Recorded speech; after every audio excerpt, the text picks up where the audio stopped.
আমাদের সমাজে প্রথমেই যখন চুল পড়া শুরু হয় কেউ হয়তো ম্যাসাজ অয়েল তেল ব্যবহার করছেন, কেউ হয়তো বিভিন্ন ধরনের হার্বাল ইউজ করছেন, বিভিন্ন ট্রিটমেন্ট নিজে নিজে ফার্মেসি থেকে নিয়ে ইউজ করছেন, বিভিন্ন মেডিসিন ইউজ করছেন, কেউ কাপ খাচ্ছেন, কেউ বায়োটিন খাচ্ছেন, কেউ মিনক্সিডিল ইউজ করছেন।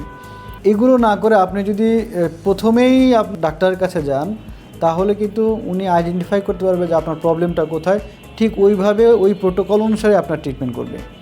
বর্তমান যুগে চুলের অনেকগুলো চিকিৎসা প্রচলিত আছে, তার মধ্যে অন্যতম হচ্ছে minoxidil, বায়োটিন, vitamin D, vitamin E. এছাড়াও চুল পড়ার সমস্যার ট্রিটমেন্ট হিসাবে বর্তমানে পিআরপি খুবই জনপ্রিয়। পিআরপির মাধ্যমে আপনার হারিয়ে যাওয়া চুলগুলো এগুলো আপনি ফেরত পেতে পারেন। বিশেষ করে যাদের প্রাথমিকভাবে হেয়ার ফল শুরু হয়েছে তারা যদি হেয়ার পিআরপি নেন তাহলে খুব দ্রুতই আপনার হেয়ার ফলটা কমে যাবে।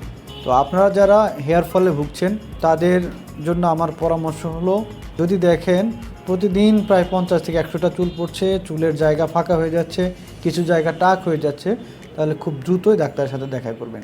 ধন্যবাদ।